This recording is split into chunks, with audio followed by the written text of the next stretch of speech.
Salam, selamat berjumpa kembali bersama saya di channel Ruang Bising. Saya kira kita semua, setidaknya sebagian besar dari kita, satu pemikiran.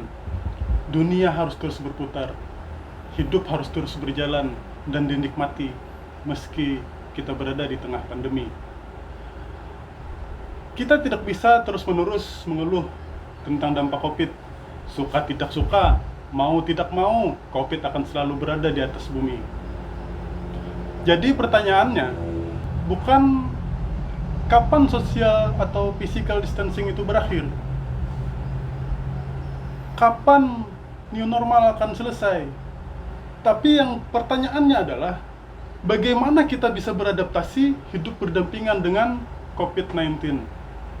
Dan bagaimana supaya virus ini tidak bisa seenaknya terus-menerus mengintimidasi kita sehingga kita selalu merasa terancam dalam berkegiatan sehari-hari. Bagaimana jawabannya? Kali ini kita menghadirkan narasumber, yaitu Bang Kadarisman. Selamat sore, Bang. Selamat sore, Bang Wahyudi. Iya. Bang Baslau ini kan. Jadi Bang Kadarisman ini adalah seorang PPA healing, pakar spiritual, pakar terapi spiritual ya Bang ya, dan emosional freedom teknik dari Kabupaten Tabalong.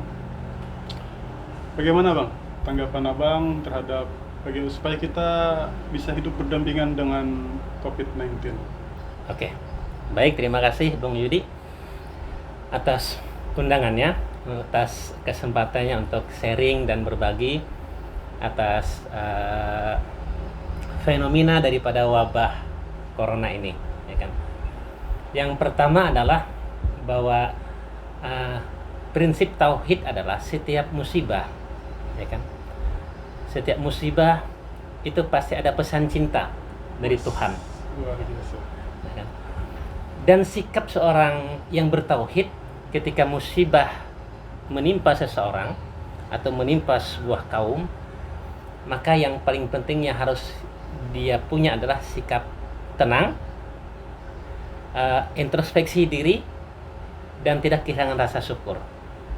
Nah, karena kita meyakini setiap sebuah musibah, setiap kejadian pasti ada hikmahnya. Karena setiap musibah, setiap sakit, setiap kejadian itu ada pesan cinta Tuhan. Ada pesan cinta. Ada pesan cinta. Nah, persoalannya bagaimana kita menyikapi pesan cinta ini. Kalau kita kalut, kalau kita panik, ya kan, kalau kita tidak melihat ke dalam, tidak melakukan introspeksi ke dalam, tidak tidak menerima sebuah kenyataan, ini persoalan akan tambah parah, ya kan? Orang yang semula sehat bisa sakit, yang sakit semakin sakit. Nah, jadi ini harus kita hadapi dengan tenang, dengan damai, ya kan, dengan ikhtiar yang maksimal. Saya kira itu.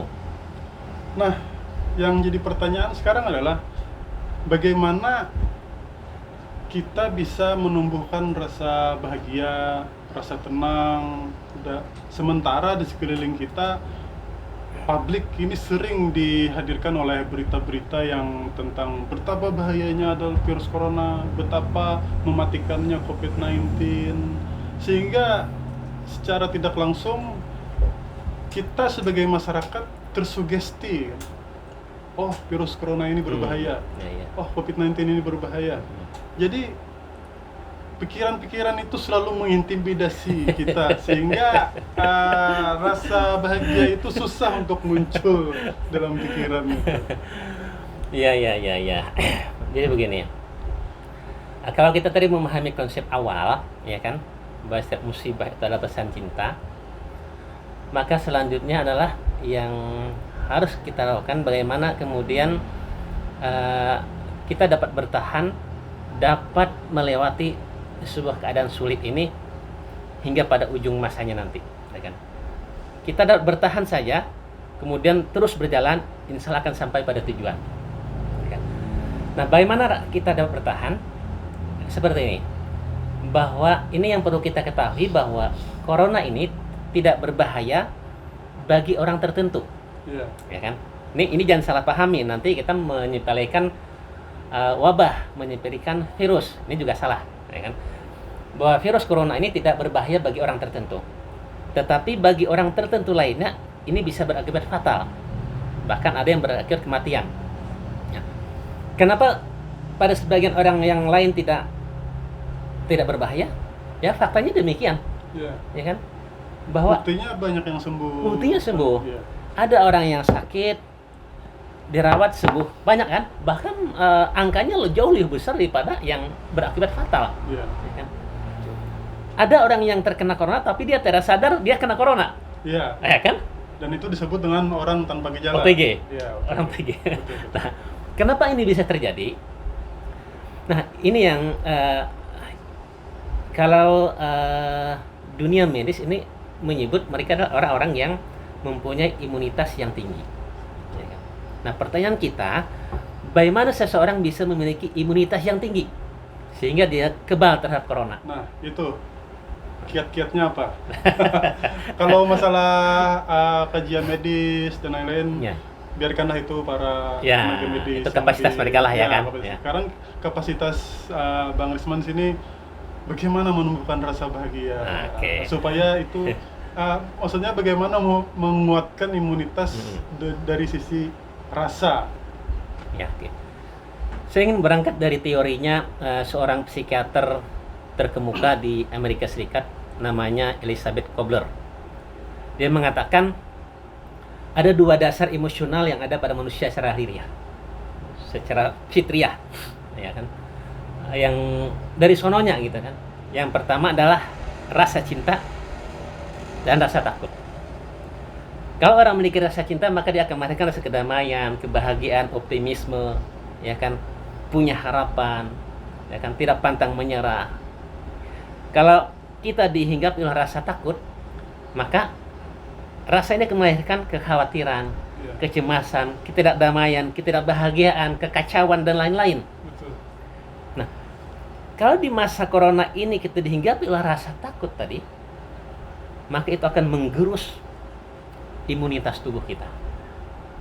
Nah, tetapi kalau hati kita dilandasi oleh rasa cinta, kesyukuran, termasuk di dalamnya, ya kan, bahagia, menyadari diri, menyadari musibah ini apa sih sebenarnya pesan Tuhan, maka muncul rasa kebahagiaannya, rasa kehambaan, muncul rasa kepasrahan, ya, kepada Tuhan, bahwa ini pasti ada makna, ada pesannya, sehingga dia meyakini bahwa masalah ini pasti akan berlalu dan pasti ada cara penyelesaiannya.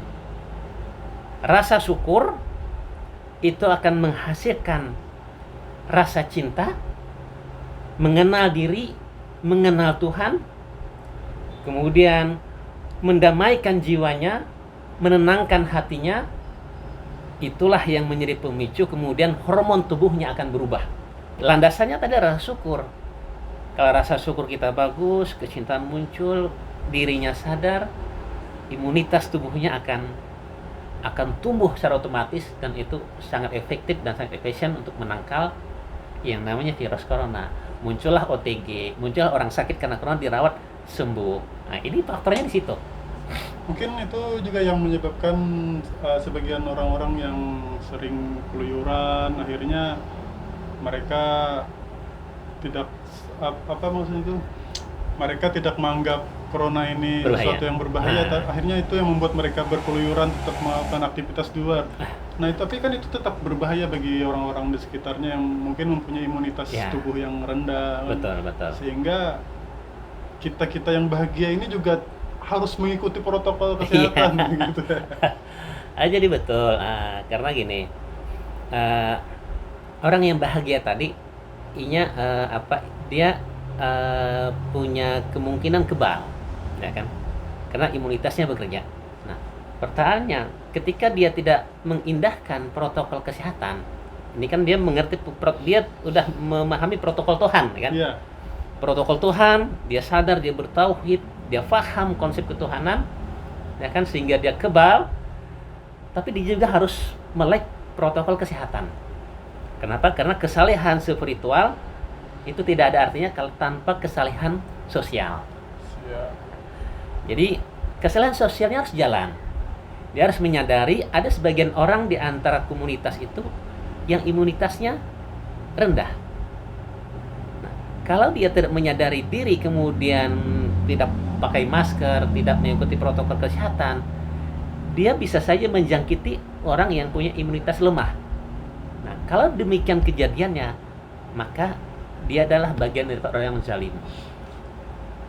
Dari sini saya menangkap bahwasanya dari kita semua, ya kan, dari kita semua umat manusia di seluruh permukaan bumi ya, Ya, harus mempunyai rasa bahagia yang sama, gitu. betul.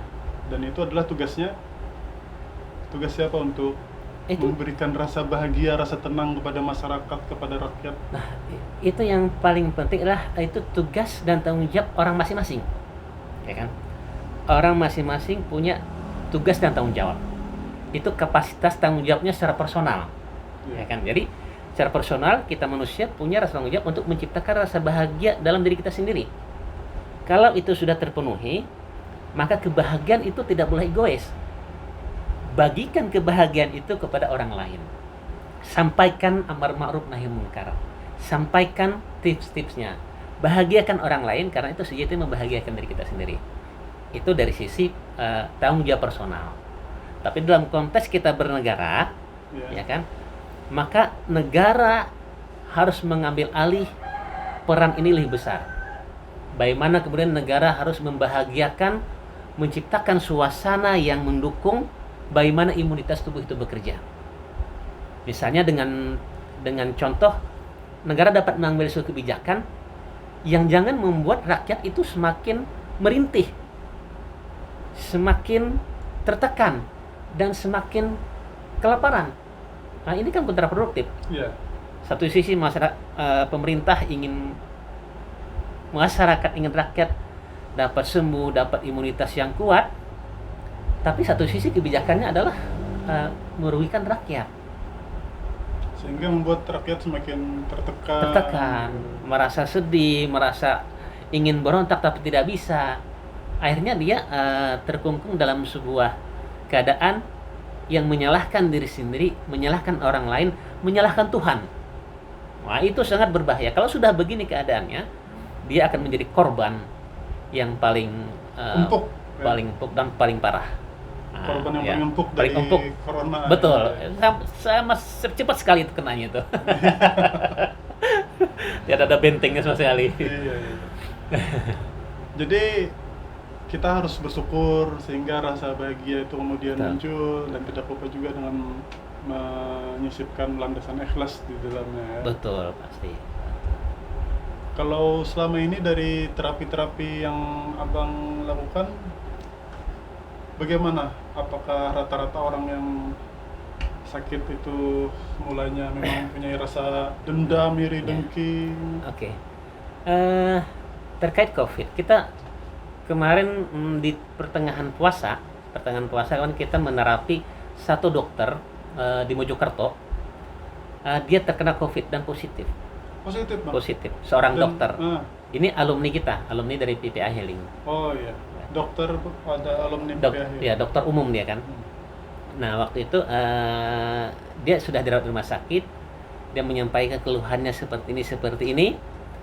Akhirnya kita beberapa terapis, ada yang dari Aceh, dari Surabaya, dari Malang, dari Jakarta, ada sekitar 6 orang terapis nasional. Kita bersepakat untuk melakukan terapi jarak jauh kepada dokter Nanik namanya. Kita punya di SAFE itu ada teknik surrogate SAFE. Nah, itu artinya surrogate pengganti untuk melakukan terapi jarak jauh. Dan alhamdulillah sekarang beberapa hari yang lalu saya WA, beliau udah sembuh. Udah di beberapa kali di tes swab negatif hasilnya. Karena menumbuhkan rasa syukur, rasa ikhlas, rasa bahagia. Sangat efektif. pernah ada ya pasiennya. pasien corona kita. Iya. Dan itu benar-benar nyata. Ternyata. Nah, kalau untuk yang keluhan-keluhan lain, itu sudah tidak bisa kita hitung lagi, ya kan? Mulai yang dari berhenti merokok, yang mulai yang stroke sembuh, yang stroke kurang, yang parah berkurang, gitu kan? Nah, kemudian yang fisikis, yang traumatik, yang kena guna-guna. Jadi lengkap, ya kan? Karena kenapa kita guna-guna bisa apapun bisa kita bantu, ya kan? Tapi itu bukan karena kita bisa, karena kita meyakini setiap penyakit, setiap masalah Tuhan sudah menggaransi itu ada penyelesaiannya. Kalau semua masalah kita kembalikan ke Tuhan, Tuhanlah yang menyelesaikan itu. Jadi kita tidak pernah pilih bisa ini, bisa itu, kita nggak bisa. Tapi Allah bisa. Pesan saya adalah yang pertama, saya ingin mengutip satu ayat, Asy-Syura ayat 30. Bismillahirrahmanirrahim. Wa ma asabakum min musibatin fabima kasabat aydikum wa ya'fan katsir. Kata Allah di ayat itu, apapun musibah yang menimpamu, apa-apa musibah yang menimpamu, ya kan? Itu karena ulah tanganmu sendiri.